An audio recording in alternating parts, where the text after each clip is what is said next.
I'm Lisa Bilyeu, and I went from housewife to co-founder of the billion-dollar company Quest Nutrition and now president of Impact Theory.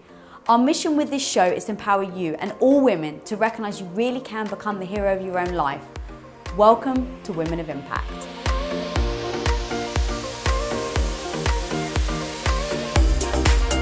Today's Women of Impact's list of accomplishments are so insane that they run longer than a Spartan, a triathlon, and an ultramarathon combined.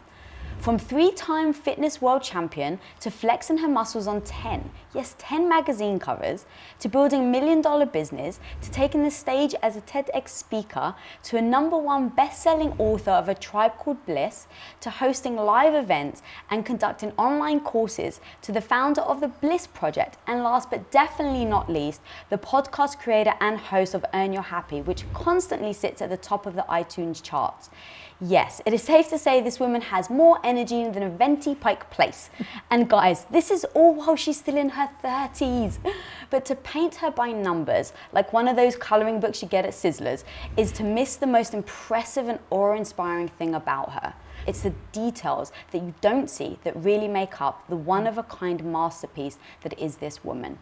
From growing up in an uber-religious household to being relentlessly bullied, to suffering from crippling anxiety that led to full-blown panic attacks, to being a victim of kidnapping, this woman has had to brush off the dirt of failure, fear, and rock bottom, pick herself back up time and time again in order to evolve into the inspiring woman she is today.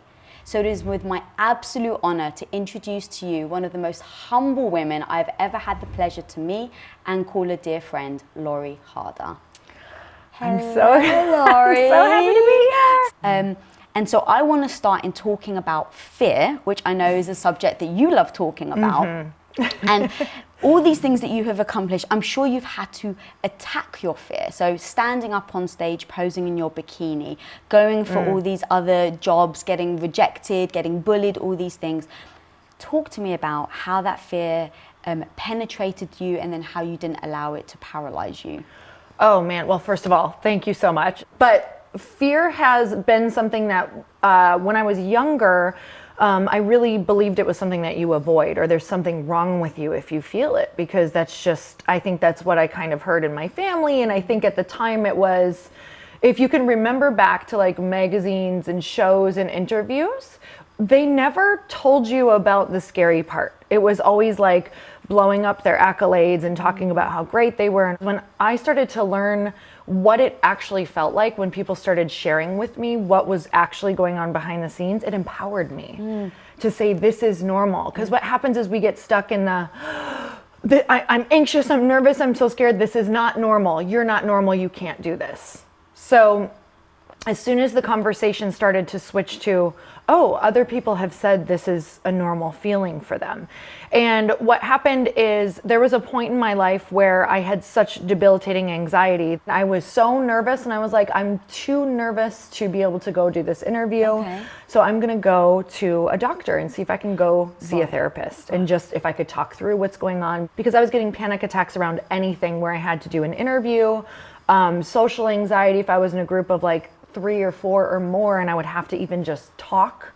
If I was in a training for work or different things like that, and I would have to share something, I would just full on like, heart would be pounding, dizzy, would lose my breath, couldn't speak. Like I'd start to just get so nervous and then tears would well up in my eyes. And I'm like, this is not going to help me do anything in my life. So I went to the doctor. And I told the doctor that this was happening and they said, okay, oh, that's fine. We'll put you on medication. So instead of the therapist that I was asking for to talk through it, I was put on medication. And while it helped a tiny bit, I was getting crazy side effects. One of them being like 0 sex drive in my early 20s being married. Not a great combination. 0. I'm talking below 0. And what ended up happening is I went back. They're like, okay, we'll put you on more. So I ended up being on 3 different things at once. And one day I was at home and, you know, I was a person who loved to work out at this point in my life. And I was a fairly motivated person. And Chris came home and I was eating like my second bowl of pasta at like 5 p.m. I was doing completely things that were not inside my normal, you know, habits and who I was. And then all of a sudden this really sad commercial came on TV. And I realized that I did not feel anything. And then I thought to myself, I'm like, if something happened to my family right now, like terrible, how would I feel? And I remember thinking that I felt numb. I was like, I don't know if I could cry. And it was just because everything was being muted and blocked. So for me at that point, I thought, I'm going to have to start facing this head on. This is going to be the only way this is ever going to go away. So what I started to do after I got off of that was I said, what is the scariest thing that I could possibly do that also sets me up to have a goal around something I love? And it was competing in a fitness competition. Put yourself in a bikini on stage. Are you kidding me? Like that? Really? Right. So I went straight for that, and it was one of the scariest things I did. But I noticed that every single time I would compete, or every single time I would go get in front of people or put myself in a scary situation, it would get a little bit better. And while it was, while it felt terrible in it, I also started to say, it can't be worse than what I was doing, and I can't live like this anymore, because I noticed that if I wasn't facing it, that it was getting worse. And I thought, Lori, you're going to end up in a padded room, or you're going to end up locked in your house if you don't do something about it. And I know that a lot of people can relate to that. But what made you do that instead of going, okay, I'm fearful as shit, right? I'm taking this medication, it isn't working. Well, screw it. I'm going to go off the medication. I'm never going to face my fear. I'm going to live a life of comfort. I'm going to stay in my comfy house, and I'm never going to put myself out there. And then I don't have to face my fear, and everything's blissful. What made you not choose that path? Because I think so many people do. Because that's not what I saw for myself. And I know that's not what people see for themselves. As the final goal? As the final goal. So I think that we all know what we're supposed to be, but we kind of mute it out or dull it out. But one thing that I've always been able to do, and this is something that people can do, and that I literally just heard that this is how you actually make something a habit, is that you need to bring in the pain of what will happen if you don't make a change.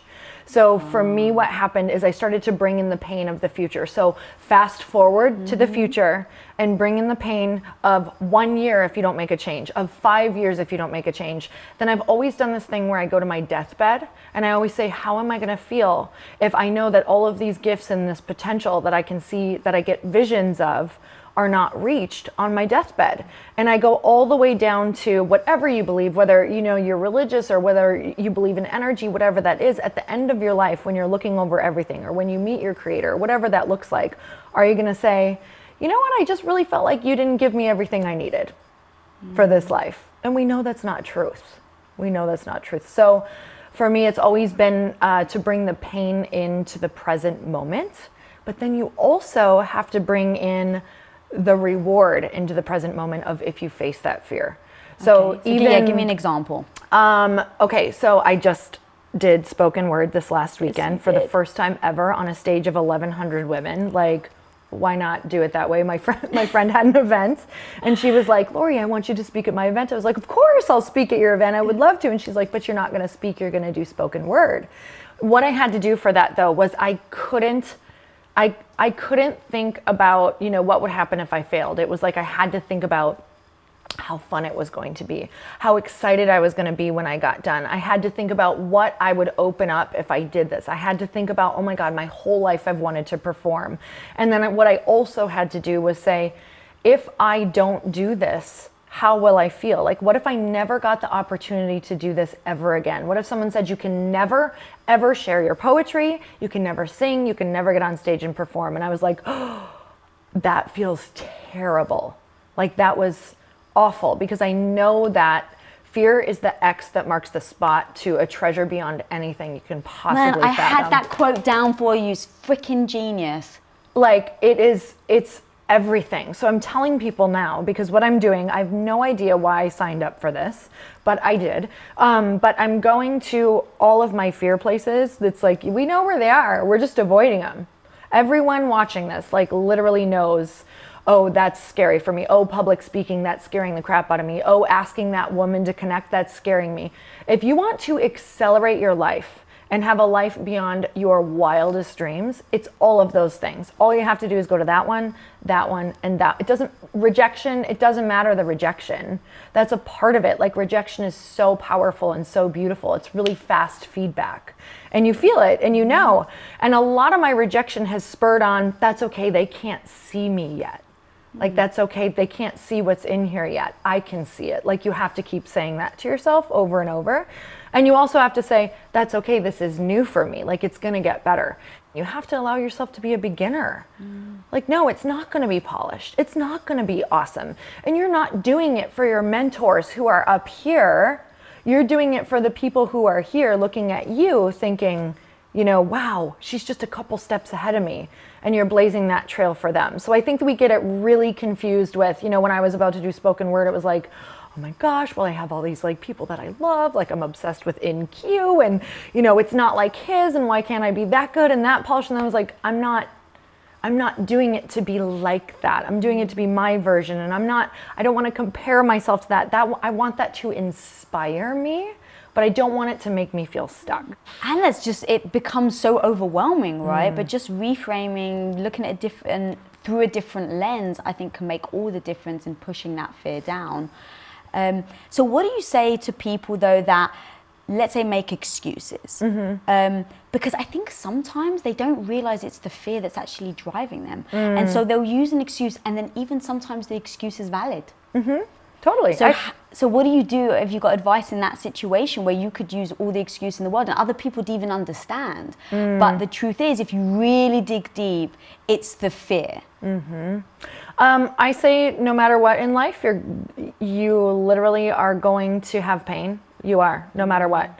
So I'm going to choose the pain with the reward on the other side every single time, because I will tell you that your comfort zone, the longer you stay in it, is so much more uncomfortable than the quick hit of pain. Even if I do something and I fail, I'm like, that's okay. That's progress. That's the first step of going and doing something new. I think we forget that no matter what, everybody's a beginner. Like I would like test people on here who are watching to take their favorite mentor and go and look up some of their old stuff from like 10 years ago. And you'll be like, oh my gosh, like this makes me feel so much better.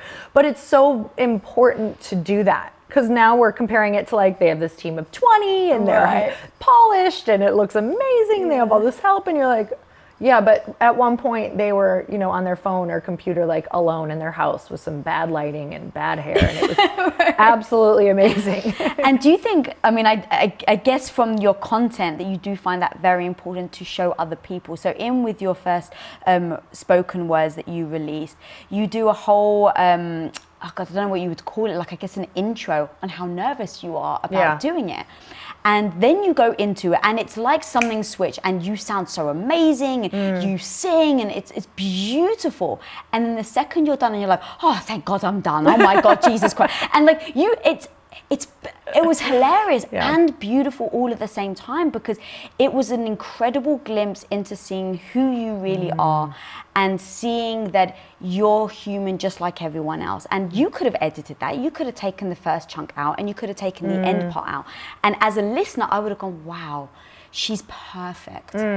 But because you left those bookends in, I really felt I was with you, like a fly on the wall, with you to hear the fear in you, to hear you overcome the fear, and then to exhale at the end.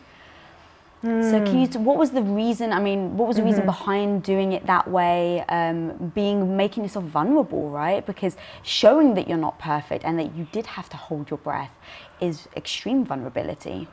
My whole purpose on this planet, I really believe, is to be walking permission, and I can only be walking permission for people if I give it to myself. What do you mean walking permission? I want people to look at me and know that when I do something, I want them to see all of it, so that it gives them permission to do whatever they want to be doing.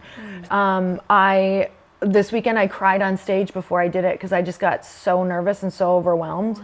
And I just said, thank you so much for giving me the space. And I asked them to support me. I literally said, here's the deal, guys.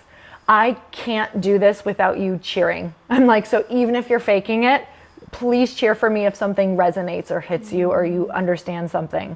And so I asked for support. I supported myself. I told my friends about it before I did it. I was like, please help me get grounded. What can I do? I want people to see that the journey to that is like, I'm not just doing this. I've asked for so much support. I've asked for help. I've prayed. I've done all the rituals. Like, and I also allowed myself to let it be okay if I fail. Like, my friend Yaya says, if you can't conceal it, reveal it. And I'm just like, I can't conceal how freaked out I am. Right. So I'm going to tell you about it. And we're in such a cool time right now where, you know, however you want to deliver your message, whether that's spoken word or poetry or humor or comedy or comic books, whatever that looks like try it. Yeah, I love that.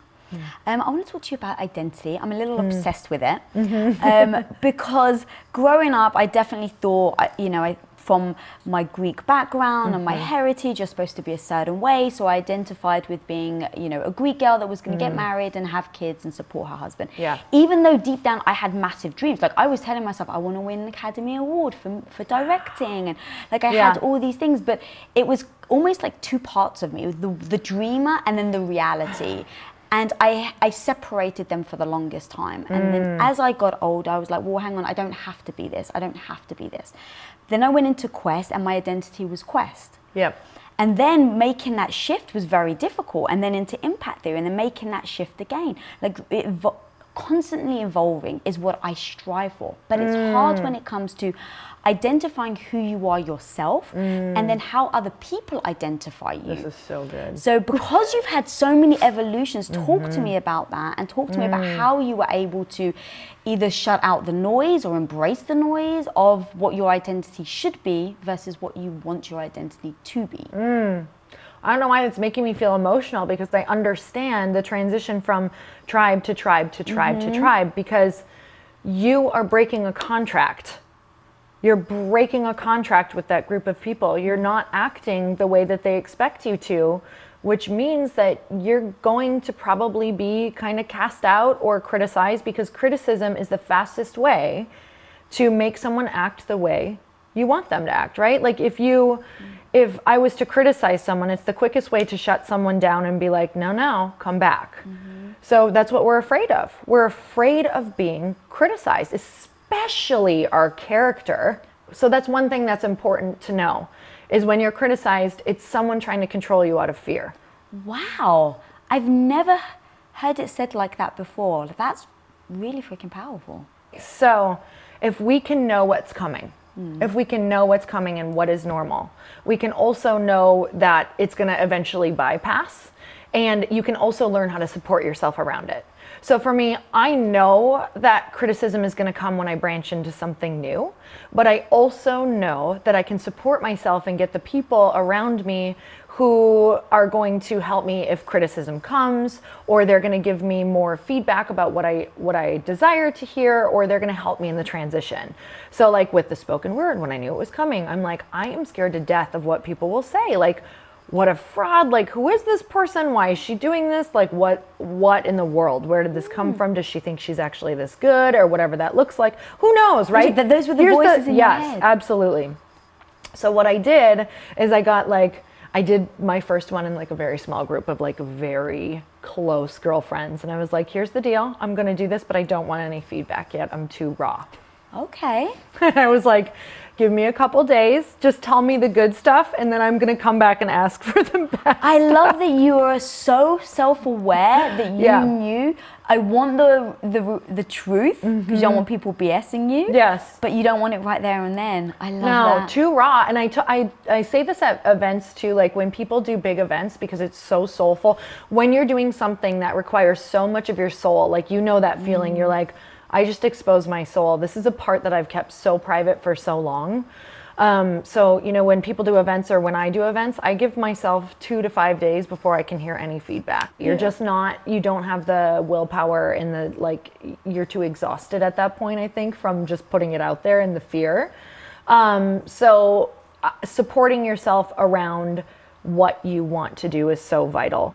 But as far as the transition and leaving tribes, I think knowing what is going to happen, asking people what happens, and supporting yourself for where you want to go. So create groups of people for where you want to go instead of just for where you're at. I think that's so vital to do.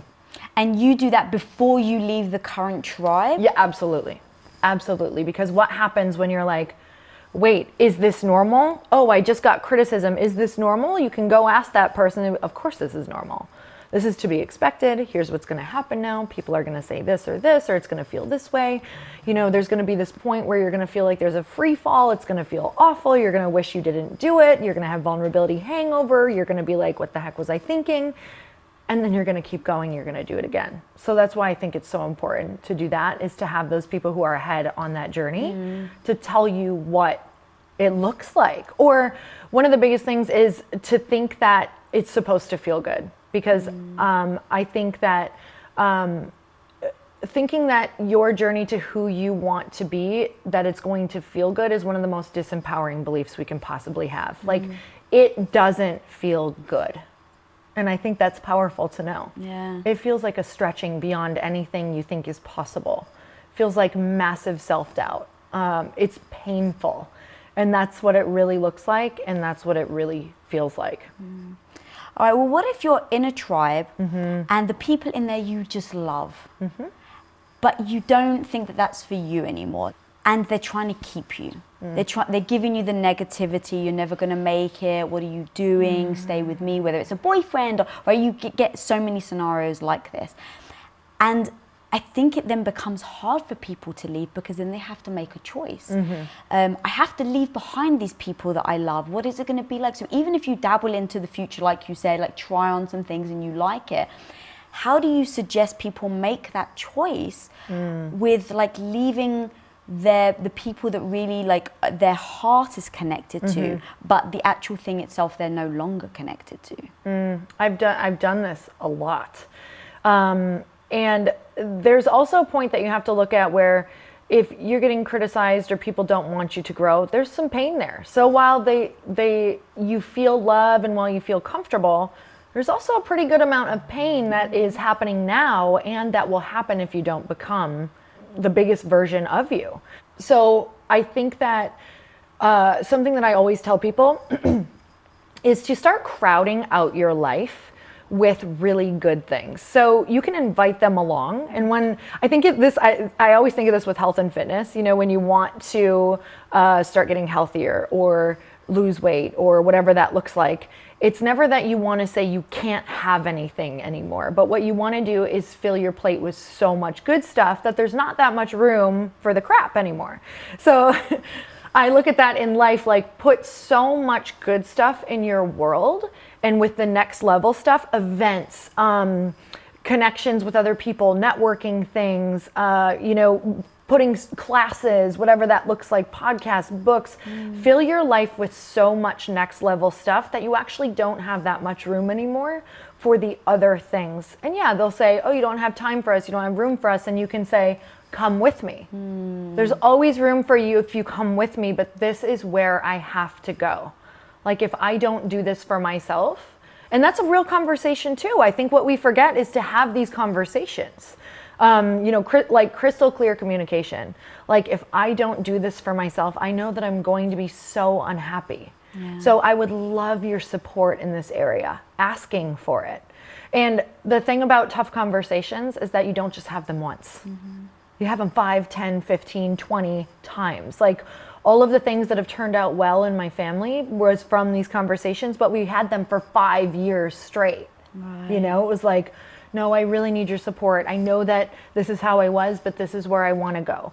You know, this is, if I keep doing this, it's not going to support these dreams. Or I have this bigger vision. Like you just have to keep saying, this is how you feel. This is how you want support. This is what it looks like. I'd love for you to come with, but this is what I have to do. Yeah. And is that what you were able to do with your family? Because you grew up in a very religious, strict household. Is that what you did with your family? Lots of tough conversations. Like in that time, or like now? All the time. Okay. I think if you're growing, and I think if you have a good relationship with anyone, that you're in it always. Like really clear communication, because I don't want to live a life of resentment. I spent my whole life doing that beforehand. So like feeling like you're in a straitjacket and feeling resentful is going to manifest in some really ugly way later. if you don't start communicating. And the first conversation is going to feel awful. The second will feel awful. They get a little less awful each time, but at the same time, it's just go straight for that conversation, go straight for that X, go straight for that fear. And it is going to be freedom. I had no intention of asking this, but as you were talking, I was like, oh my God, this is perfect. So the other day I was in a restaurant, really long story, but to cut it short is they wanted to charge me extra for asking them to prepare it a certain way because I've got very, big health issue. And the manager was just unreasonable. And she turned her back on me. She was extremely rude. And at that moment, I was like, wow, I'm so used to dealing with people that are present, the people that are mindful, the people that want a growth mindset, that it was the first time in a long time I embraced somebody that was, I don't want to generalize, quote unquote, crazy, right? Like unstable. Yeah. And I was like, I don't know what to do in this situation because I'm now trying to reason with someone who is not reasonable. So have you found yourself in that situation, going back to talking to your family or your in-laws, where you're trying to be super reasonable and they just can't hear you? Absolutely. What do you do? Okay, so I pick my battles all the time. All of the time. There's been some people who for a while I had to say no more. Literally, I have the analogy, if the bus is not going to stop, get out of its way. Stop stepping in front of it. And for years, I just kept stepping in front of it and being like, why do you keep running me over? And then I was like, just stop going in front of the bus. Stay out of its way. Yeah, I actually got a little annoyed with myself after that I spent the energy on it. I'm like, ugh, and it wasted so much energy. What a great analogy for life, though. Yeah. Because there's always going to be someone like that in our life who just, no matter what you say, oh, this is so big. No matter what you say or do or how you show up, there's going to be some people who don't like you and who think you're crazy. Yeah. It's true, right? And you almost don't have to, don't let them penetrate you. I had someone in my life who literally, no matter what I did, it was like they just did not like me. And it would be every time I'd go back to apologize or say, I found myself in this apology that I didn't even know what I was apologizing for anymore. It was just apologizing for being me, I guess. That all of a sudden it was like, this person is, no matter what I say, it gets turned into a totally different conversation. What are you doing? Cut it off. It taught me so much about learning to just completely cut that out of your life and make peace with it. Because at that point, it now becomes your journey to let go and forgive them and love them from afar. Because I literally, every time I would see this person, even on social media, it was like I could just feel the venom race through my veins. And I was like, I have to love this person somehow, but the only way for me to do it is to cut them out and to start asking for just being able to forgive them and love them from afar. Why do you think it's so important to love somebody that you may not like? It's for you. It's only for you. Because we experience whatever we're feeling about someone. So we may hate someone, and it's not about hating them. We're feeling the hate. They don't feel it. They don't even know it. So it's for you. If you love them, you feel love. If you hate them, you feel hate. And that's it. That at the end of the day, you either are consuming that. And when I think about the feelings of not liking someone or being irritated with someone, we now know that's also linked to, creating a chemical cocktail in your body, and it's just harmful for your body. So a lot of us, it's we wonder why we have health issues, or we're tired, or we have no energy. Your thoughts are consuming that thought that you're thinking about that person, or taking something personal, or, thinking wishing you could go back and change something. We can't. We can only have power over how we feel right now. So let's say you've got someone like your friend who you're starting to feel like, okay, you're apologizing, you're trying to make it work, it's just not there. How do you separate someone coming to you for criticism and you going, oh, actually, that's true. Yes, I'm going to use that to better myself. Or to separate it and say, wow, no, this is just them. And I'm not going to change for them. And so I have to separate myself. How do you make that distinction? I think there's a couple things. I think number one, when someone's giving you feedback, criticism, but in a loving way, you feel that. Because a lot of times they'll say something like, hey, you're amazing. I value this about you, or I think you're amazing in this area. I just want to give you some feedback around this because I really either can see your highest potential, or I see how you know, this could maybe help you, but maybe you're not seeing it. Is it okay if I share this with you? So their delivery. I think delivery is huge. Okay. If you didn't love the delivery, you can, I mean, you can say, could I get a little more detail on the feedback? Just because I want to make sure that, you know, I can move forward feeling empowered, and right now I don't feel complete, or I don't feel closure around this. I would love to be able to let you know how I was feeling at the time, or whatever this looked like. Like, ask to go deeper with that person and get a little bit of closure. Yeah, I love that. All right, I want to do a bit of a 180. Okay. And I want to talk to you about when you were kidnapped, if you're okay with talking about that. So for a while, it took you a while to speak up about it. And I want to kind of tie that in with identity. So first of all, how did you not just inevitably slip into the pattern of like, that's your identity? I was somebody that was kidnapped and beaten. And then also, what was that process in coming out and speaking out about it eventually? If you can take me through that. So after it happened, I had a roommate that I was on the trip with. And when I came home, I was a mess. Like, I didn't like men. I was nervous around them. I was having like night terrors. I was waking up, you know, I wasn't sleeping at night. I was afraid of everything. Like, I was looking over my shoulder constantly, and I needed to process. And I was talking to a roommate, and she didn't process anything. So clue number one, don't go to someone who doesn't process anything in their life to process something. Because what happened is I was like, I really need to talk about this. And it was, I looked up to her. Like, she was that person that I always wanted to be like, because she was popular and everybody loved her. And she looked at me and said, I don't want to talk about this. It makes me feel bad. Oh, wow. You should just not talk about it anymore, and it will go away. So, and I really believed that. She was like, I don't talk about my stuff and it goes away. Well, she was an alcoholic. I was also basically an alcoholic at the time. So I was like, she's right. I'm just going to shove it down. Like, I really believed that the more like hard I became, that the more I would just like not feel it anymore. So I did like this 180 and started to be a bit hardened. Like, I just thought if I just was like, I don't feel it, I'm gonna, you know, block it out. Well, let me tell you, it will manifest later in your life. But what happened is I started to choose this identity of, oh, well, I'm gonna take that and I'm gonna like harden myself. That was my new identity. I'm hardened. I'm just detached. Like, I'm not gonna feel again. I remember saying that. This is interesting. I'm processing right now. I remember saying, I'm just not gonna feel again.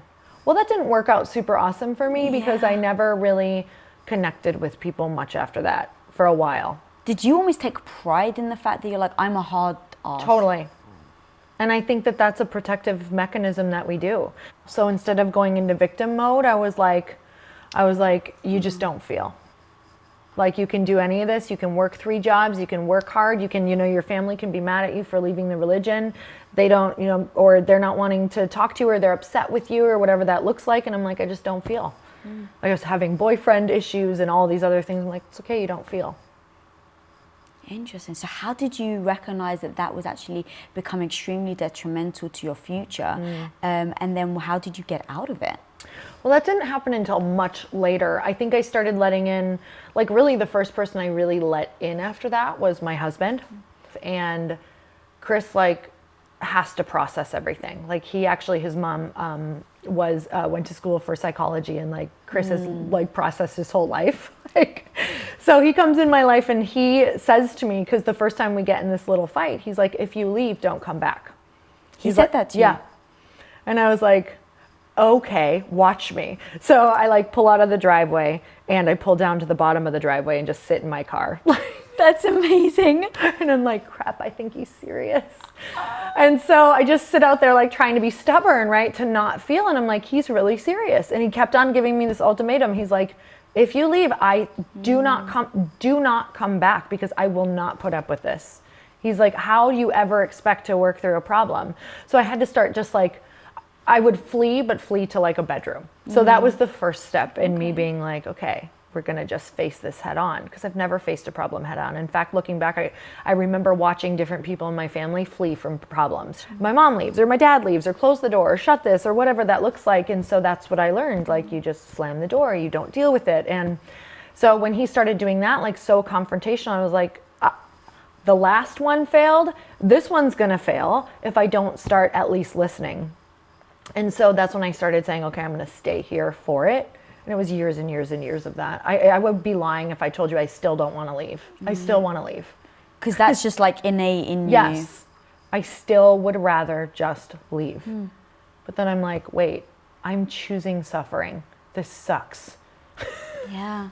So how do you advise other people then? Let's say they don't have a Chris and they don't have someone that's there to kind of push them into being open. Do you have any tips or tactics that they could possibly use in their own lives to go?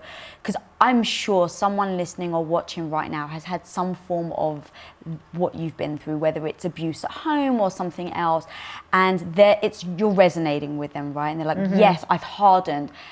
What actual things can they put into place to start to soften up? There's a couple things. It's knowing, I now know, which has given me massive power back. Relationships are hard. They just are. They're not supposed to be easy. If you think they are, that's a fairy tale. Even best friends fight. Even the most beautiful marriages you see still fight. But in time, you'll learn how to do it. And I think that at first you have to start trying on what it feels like to be vulnerable with someone, to stay in the room during a fight, to cry in front of someone, to be like, this is me. I'm messy. I'm raw. I'm like, it's ugly. This is the part of me I don't want you to see, like this very vulnerable part, because for a long time I didn't cry. I didn't cry in front of people. So I think if you're in a relationship or a friendship, to know, like, are we in this for the long run? Do we, like, even if you're in a fight, just be like, do we actually both want peace at the end of the day? Is that what we actually both want? Or do you want them out of your life? What do you actually want? What's the final thing? Because then you can start saying, okay, my actions are not matching up with peace right now. This is how someone would act if you want someone out of your life. Yeah. You're not looking for resolve. You're looking for a fight right now. So I always think of that. I'm like, I'm choosing suffering right now. If I'm running, I'm choosing to stay in this longer. And now I'm to the point where I'm like, life's too short. I'd rather be happy. And at the end of the day, if I have to be with this person anyway, why am I postponing, the apology or the acceptance or the conversation? God, I love that. I want to pick up on one thing that you said earlier, where you said, I want to be my higher self. How do you be your higher self and know when enough is enough? Because you're so driven. You've got, going back to identity, you're ever evolving. How do you, or do you ever say, okay, I'm at my highest self, period, and now enough is enough? Do you ever say that? And if not, how do you still have peace within yourself of who you are right now? No, I won't be at my highest self until, I die. I think that to be a human is to crave growth, no matter what that looks like, whether it's a better relationship with yourself or a partner or your children or with whatever you're doing. If you love to cook, becoming a better cook. Like, I think there's endless ways to evolve. I do think it's important to celebrate the evolution. Right. I think there's points where there will be a point where I'm probably not pushing this hard, but I'm pushing in different areas. Like, maybe it's kids, or maybe it's a garden, or maybe it's painting, or maybe it's like relaxing so hard that I, just like learning how to be so at peace. But that's evolution. That's growth. So I think that to ignore growth is to feel pain, because as humans, we start to feel pain when we're not in growth mode. I do think that rest is important to build in. I think it's vital. I think that when you start to feel exhausted or tired or empty, you may not be celebrating it enough. You may not be doing what you love if you're feeling exhausted, tired, or empty. Yeah, I love that, because that's the thing. People was like, why did you push so hard now that you're successful? Or what? I was like, nothing is ever enough for me, but it's because I like to grow that I like to have nothing ever enough. But it doesn't mean that I'm not satisfied, and it doesn't mean that I'm not present in what I'm doing right now. But yeah, I just found that fascinating, because it's hard to, like, when do you push yourself too much that you actually need to accept where you are, and then when do you say to yourself, only we know that. Yeah. And nobody in your world can tell you when, because I'm telling you, like, look at people like Elon Musk or whoever, people who are changing the world. Like, if they don't push, their mission's not going to happen. Yeah. And so we all have different missions in life, and only you can know what your mission is on this planet. And I think that's the tough part, is like letting it be okay that it's her season of rest and it's your season of go, you know? Yeah, I love that. I could talk to you for hours. I really could, girl. But before I ask my last question, where can these guys find you online? LoriHarder.com or Instagram at LoriHarder. And so last question, what do you consider your superhero power to be? You know what? I really hope it's just vulnerability and being approachable. I love just the fact that I'm okay with being vulnerable now, because that's opened up so many doors for me. That's amazing. Thank you so much for coming on. Yes, thank you for having me. Oh my God, guys. So I have had the pleasure of hanging out with this woman many times off camera. And when I tell you, every time I meet her, I feel like I am reborn. I've learned something new. She's given me a new piece of nugget of gold that I'm going to implement in my own life. So hopefully this episode has really done that for you guys too. Go back, watch what she's saying, check out her website, check out all her content. It is so freaking incredible. If you really do take what she said and you actually put it into your own lives, you too can go out and be your own superhero. Period. So embrace your vulnerability like this woman does, and just go kick ass, because you know what? It is possible. She's living proof of it. So thank you guys for joining. If you're not subscribed already, click that subscribe button down there and follow me at Lisa Bilyeu. And until next time, guys, go be the superhero of your own life. Peace out. What up, guys? Lisa here. Thanks so much for watching this episode. And if you haven't already subscribed, click that little button right in front of you. Click, click, click away. We release episodes every Wednesday, so be sure to get notified. Till next time, go be the hero of your own life.